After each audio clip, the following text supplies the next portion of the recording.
एक गांव में एक कोर्ट था।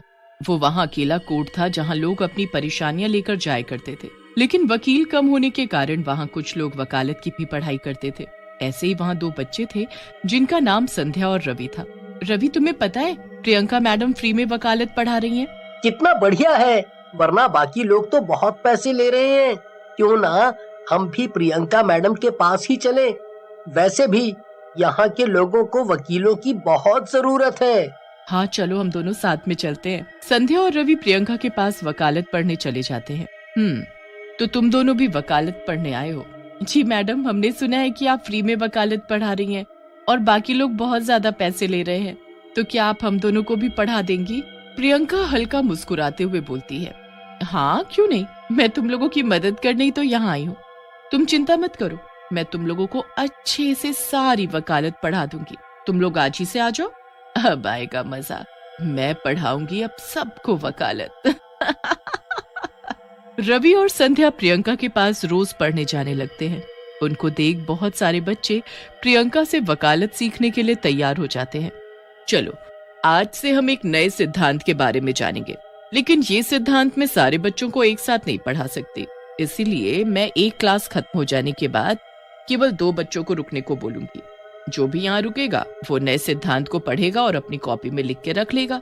तो फिर क्या वो हमें अपना लिखा हुआ देगा या हमें अलग से क्लास लेनी पड़ेगी? नहीं, सबको अपने अपनी कॉपी में खुद लिखना होगा।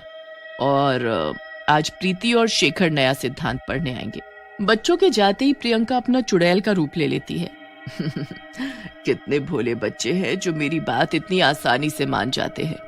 अब देखना है कि ये 2-2 की जोड़ी बनाकर कैसे आते हैं और कैसे मैं इन सबको एक के बाद एक खाती चली जाती हूँ। मैं इन सबको मार डालूंगी। बच्चे प्रियंका की बात मान जाते हैं और 2-2 की जोड़ी बनाकर रोज पढ़ने आने लगते हैं। लेकिन कुछ दिनों बाद प्रियंका उनसे बोलती है, सुनो सुनो तुम लोग, मैं कुछ दिनों के लिए अपने केस की वजह से बाहर जा रही हूँ, लेकिन तुम लोग जैसे मैंने तुम्हारी जोड़ी बनाई है वैसे ही रोज उसी समय पर आते रहना, और जो मैंने लिखवाया है वो सामने वाले नोटिस बोर्ड पर दोबारा से लिखकर चिपकाते रहना। ऐसा तुम्हें तब तक करना है जब तक मैं वापस नहीं आ जाती। बच्चे प्रियंका के ना होते हुए भी उसके घर जाते हैं, लेकिन किसी को पता नहीं चलता और वो एक के बाद एक गायब होते रहते हैं। किसी को भी नहीं पता है कि मैं इसी शहर में रहकर इन बच्चों का शिकार कर रही हूँ। कितना सुकून मिलता है, रोज 2 शिकार खुद मेरे घर पर चलकर आते हैं। ऐसे ही प्रियंका रोज 2-2 करके बच्चों को खाती रहती है और उधर उनके घर वाले परेशान होते रहते हैं। रवि और संध्या बाजार अपने लिए कुछ नई किताबें लेने गए होते हैं। तभी उन्हें उन्हीं की क्लास के एक बच्ची की माँ दिखती है। बच्चों, तुम लोग यहाँ कैसे? तुम्हारी तो क्लास चल रही है ना? हाँ, चल तो रही है आंटी, लेकिन सिर्फ 2-2 बच्चों की। आज हमें नहीं जाना। 2-2 बच्चों की? लेकिन मेरा बेटा तो 10 दिन पहले ही गया था क्लास लेने और अभी तक नहीं आया। क्या तुम लोग मुझे अपनी उस टीचर का नंबर दे सकते हो? हाँ, नंबर तो आप ले लो आंटी, लेकिन मैडम अभी इस शहर में नहीं है। क्या पता आपका बेटा कहीं और चला गया हो। एक बार आप बाकी लोगों से भी पता कर लो। नहीं बेटा, वो आखिरी समय क्लास लेने ही निकला था और अभी तक आया नहीं है। मुझे बहुत डर लग रहा है। डरो मत आंटी, मैं जाकर मैडम के घर पर देखता हूँ। शायद वो वहीं रुककर पढ़ाई कर रहा होगा। जैसे ही कुछ पता चलेगा मैं आपको बताऊंगा। रवि और संध्या उस बच्चे की माँ से ये बातें करके सीधा प्रियंका के घर की तरफ चल देते हैं। अरे, वो आंटी तो कह रही थी कि वो बच्चा यहाँ आया था, लेकिन यहाँ तो कोई भी नहीं है। तो ऐसा कैसे हो सकता है कि कोई क्लास लेने आए और यहीं से गायब हो जाए? क्या पता आंटी को पता ना हो और वो कहीं और चला गया हो। दोनों वहां से चले जाते हैं और इस बारे में ज्यादा सोचते नहीं है। लेकिन तभी रंजन की मम्मी हड़बड़ाती हुई उन्हें पुलिस स्टेशन जाती हुई दिखाई देती है। अरे आंटी रुको, क्या हुआ? आप इतनी परेशान क्यों हो? कोई परेशानी है? पुलिस स्टेशन क्यों जा रही हैं आप? बेटा, रंजन 7 दिन से घर नहीं आया। हर जगह पता कर लिया लेकिन वो कहीं नहीं गया। आखिरी समय मैंने सिर्फ उसे क्लास जाते देखा था। अभी जाकर क्लास में भी देखा तो वो वहां पर भी नहीं दिखा। वहां पर उसकी टीचर भी नहीं दिखी कि मैं उनसे कुछ पूछती। हाँ, वो हमारी मैडम अभी इस शहर में नहीं है, लेकिन जब से वो इस शहर से गई है तब से हमें ये दूसरी बार पता चल रहा है कि बच्चे घर नहीं जा पा रहे हैं। क्या ये किसी और के साथ भी हुआ है? मतलब कोई हमारे बच्चों को पकड़ तो नहीं रहा? मुझे जाने दो, पुलिस स्टेशन में जाकर देखना चाहती हूँ कि आखिर क्या हो रहा है। ठीक है आंटी, आप जाकर पुलिस को बताइए और हम जरा मैडम से बात कर लेते हैं। रवि प्रियंका को फोन लगाता है। पूरी घंटी बजने के बाद भी प्रियंका फोन नहीं उठाती। मुझे कुछ गड़बड़ लग रही है रवि, कहीं प्रियंका मैडम ही तो कुछ नहीं कर रही ना? तुम पागल हो, प्रियंका मैडम कितनी अच्छी हैं, वो हमें फ्री में पढ़ा रही हैं, वो हमारे साथ ऐसा क्यों करेंगी? कुछ भी मत सोचो। मैं सोच नहीं रही हूँ, मुझे जो लगा वो मैं बता रही हूँ। संध्या, मुझे लगता है कि हमें प्रियंका मैडम के घर जाकर रुककर वहाँ देखना होगा कि वहाँ ऐसा क्या हो रहा है जिसकी वजह से बच्चे घर नहीं जा पा रहे हैं। तुम भी क्या लोगों की बातों में आ रहे हो? तुम्हें तो पता है ना मैडम कितनी अच्छी है। दोनों अभी यही सब सोच रहे होते हैं और वहाँ प्रियंका एक और लड़के को मारकर खा रही होती है। मजा आ गया। बस ऐसे ही मुझे रोज दो लोग मिलते रहे तो शिकार करने का मतलब ही नहीं बनेगा। मैं ऐसे ही खा खा कर जिंदा रहूंगी और किसी को पता भी नहीं चलेगा। सब सोचेंगे कि मैं कितनी अच्छी हूँ। संध्या, मैं तुमसे एक बार और कहता हूँ, वरना मैं अकेला चला जाऊंगा। लोग गायब हो रहे हैं, इसका कुछ तो मतलब होगा, कोई तो कारण होगा ना। ठीक है बाबा, मैं चलती हूँ तुम्हारे साथ, लेकिन अगर कुछ नहीं निकला ना तो तुम खुद को कभी माफ नहीं कर पाओगे। संध्या और रवि प्रियंका के घर जाते हैं तो वो देखते हैं कि प्रियंका अपने असली रूप यानी चुड़ैल वाले रूप में किसी एक इंसान को मार रही है। अब वो दोनों बहुत डर जाते हैं। चल रवि, हमें यहाँ से जाना होगा, वरना वो हमें भी मार डालेगी।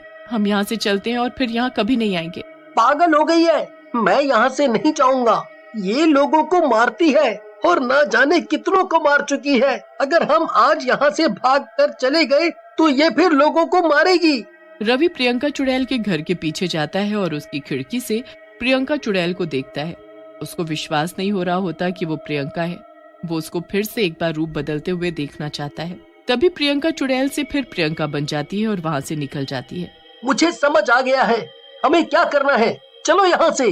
क्या समझ आ गया है? क्या करना चाहते हो मुझे भी बताओ। संध्या, चलो मैं बताता हूँ तुमको। चलो यहाँ से, मैं तुम्हें सब बता दूंगा। संध्या और रवि जल्दी से वहाँ से निकल जाते हैं। रवि, मुझे कुछ समझ में नहीं आ रहा है, तुम करना क्या चाहते हो? बस तुम इतना समझ लो, मैं जो भी करूँगा वो हम सब के लिए सही होगा। रवि उन बच्चों के पास जाता है जो आज प्रियंका के घर जाकर पढ़ने वाले होते हैं और उन्हें किसी तरह मना लेता है कि वो आज पढ़ने ना जाए।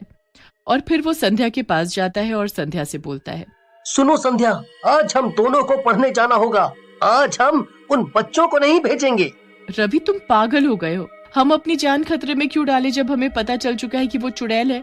संध्या उसकी बात मान जाती है और रवि के साथ चली जाती है। चुड़ैल जब उनको देखती है तो सोचती है, अरे आज ये दोनों यहाँ कैसे? मुझे अच्छे से याद है इनकी बारी तो अभी नहीं आई थी। खैर, मुझे क्या, मेरा भोजन तो आ गया, मैं अब इन दोनों को भी नहीं छोड़ूंगी। चुड़ैल प्रियंका का रूप लेकर उन दोनों के पास जाती है। अरे बच्चों, तुम दोनों आज यहाँ कैसे? वो सब छोड़ो और ये बताओ, तुम यहाँ कैसे? मैं तो आज ही लौटी हूँ। क्यों, क्या हुआ?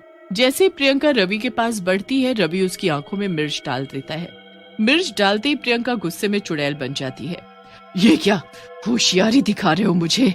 तुम लोग ये मत सोचना कि मैं कुछ नहीं कर पाऊंगी। रुको, तुम दोनों को अपनी जान से आज हाथ धोना पड़ेगा। इससे पहले कि चुड़ैल कुछ कर पाती, रवि अपने बैग से तेजाब की बोतल निकालकर उस पर फेंक देता है।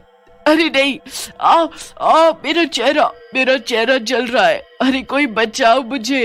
ये तुझे तब सोचना चाहिए था जब तू दूसरे लोगों को मार रही थी। उन्हें कितना दर्द हुआ होगा, ये तूने कभी सोचा ही नहीं। हम तो तुझे नेक इंसान मानते थे, कितनी इज्जत करते थे तेरी हम सब बच्चे, पर हमें क्या पता था कि तू ही आस्तीन का सांप है। यही वकालत पड़ी है तूने। आज तेरा फैसला मैं करूंगा। तू वकील है ना, तो आज मैं तेरा जज हूँ। संध्या, भागो यहाँ से, मैं इसको जला कर आता हूँ। नहीं, मैं तुम्हारे साथ ही जाऊंगी। संध्या वहीं खड़ी हो जाती है। रवि उस पर माचिस जलाकर फेंक देता है, जिससे चुड़ैल जलकर राख हो जाती है। वैसे तो कोर्ट में भीड़ ही रहती है, लेकिन अब अचानक से भीड़ के लोगों की एक आवाज लाने लगी है। लोगों में जज के बारे में बहुत सुनने को मिल रहा है। अरे जल्दी जल्दी यहाँ से निकलो, शाम होते ही यहाँ पर अलग ही माहौल हो जाता है। क्या कह रही हैं बहन जी? अलग माहौल कैसा? और आप यहाँ पर किस लिए आई थी? मैं तो यहाँ पर अपने जमीन के चक्कर में आई थी। खैर वो छोड़िए, यहाँ से बस जल्दी निकलिए क्योंकि यहाँ पर खिड़की दरवाजे सब बंद होने लगते हैं 5 बजे के बाद। तभी कोर्ट में 5 बजे की घंटी बज जाती है और सारे खिड़की दरवाजे धड़ धड़ करके बंद होने लगते हैं और बाकी लोग अंदर ही फंसे रह जाते हैं। मैंने बोला था ना, देखा आपने किस तरह बंद हो गए। अब जो लोग अंदर होंगे उनका कोई ठिकाना नहीं है कि वो जिंदा वापस आएंगे भी या नहीं, इसीलिए जल्दी से जल्दी भागते हैं यहाँ से सब। हाँ, ठीक बोल रही थी, जल्द से जल्द भागना होगा यहाँ से। लेकिन जो लोग अंदर थे उन्हें अभी बहुत चीजों का सामना करना था। तभी उन लोगों को आवाज आने लगती है। अरे, ये कैसी आवाज लग रही है, जैसे बहुत सारे लोग आ रहे हैं। वहाँ देखो, वहाँ कौन खड़ा है? कोर्ट की कार्रवाई तो पूरी हो गई है, फिर वो दोनों वहां क्या कर रहे हैं? वहां देखो, ऊपर ऐसा लग रहा है जैसे किसी के मंत्र में बांधकर किसी को बुला रहे हैं। कृपया कर सब लोग अपनी सीट पर बैठ जाओ, जज साहब पधार रहे हैं। मैं यहाँ से जा रहा हूँ, वैसे ही मैं परेशान हूँ। किसी और की कार्यवाही में मुझे कोई दिलचस्पी नहीं है। जैसे ही वो आदमी आगे बढ़ता है, धड़ाक करके उसे कोई पटक देता है, जिससे उसके सर से बहुत खून निकलने लगता है। ओह, ये क्या हो रहा है मेरे साथ? ऐसा लगा जैसे मुझे किसी ने उठाकर पटक दिया।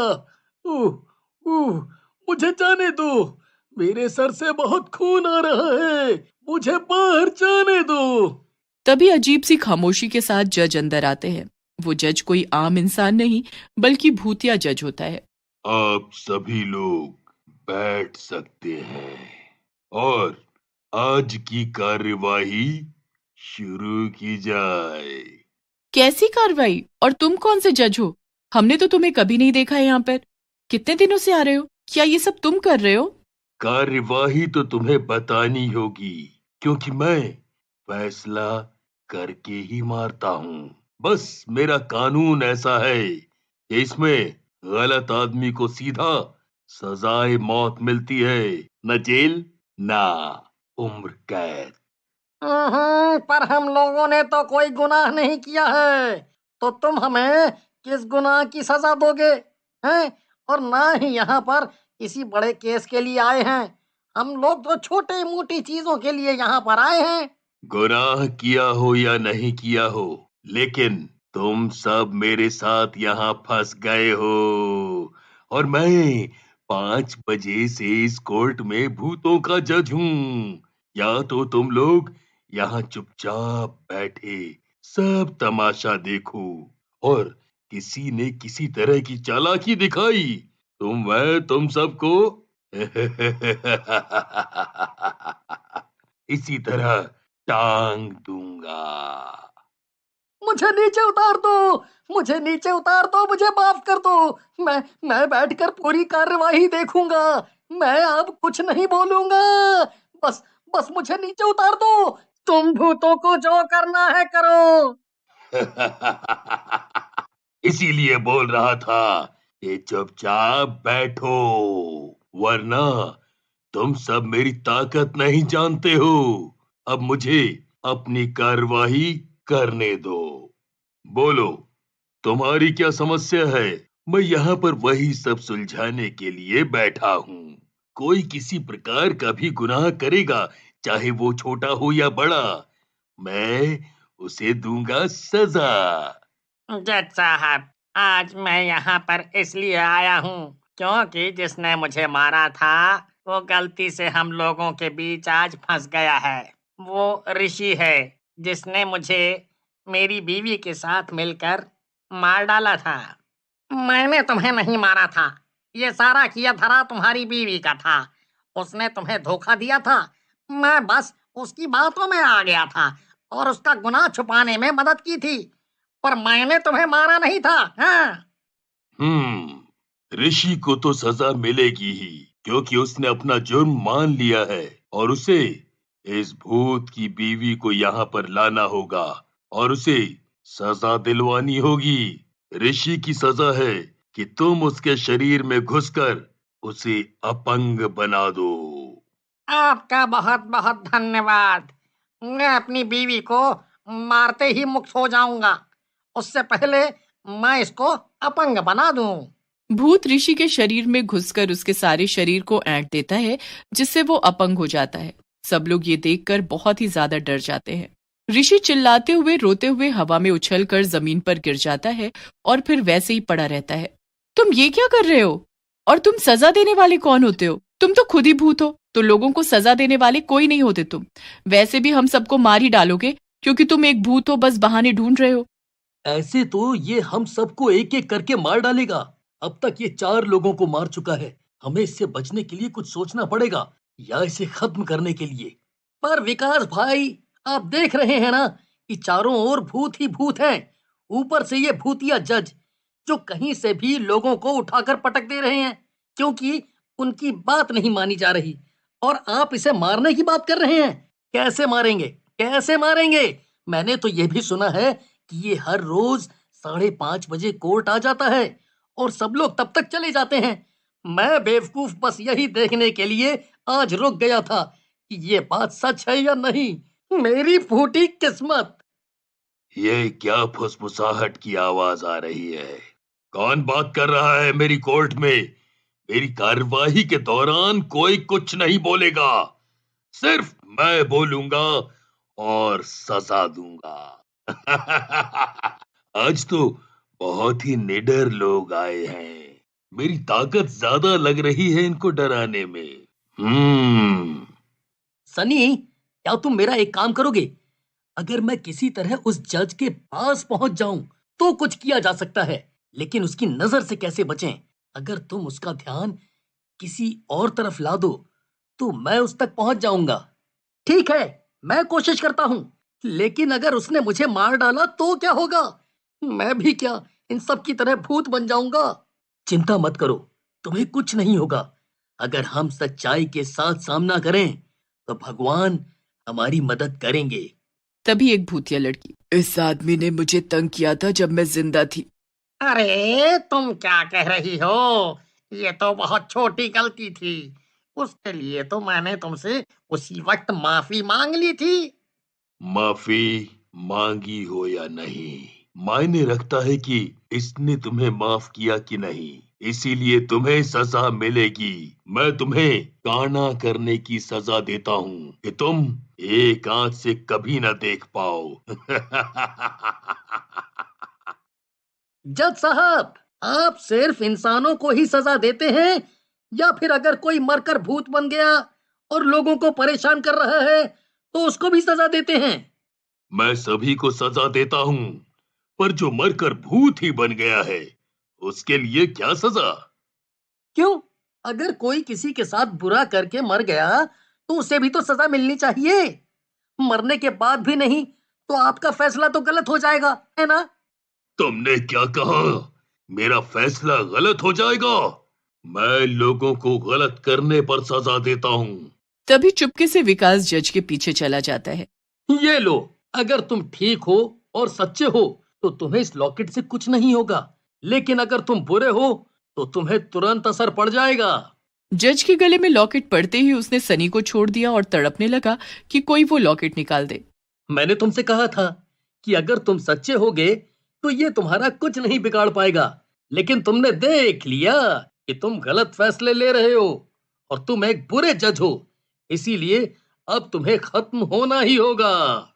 जज के राख होते ही सारे भूत भी गायब हो गए और सारे खिड़की दरवाजे भी खुल गए। जो लोग घायल थे वो वैसे ही रहे। तुम लोगों ने पाप तो किया ही था, जिसकी तुम्हें सजा मिली है।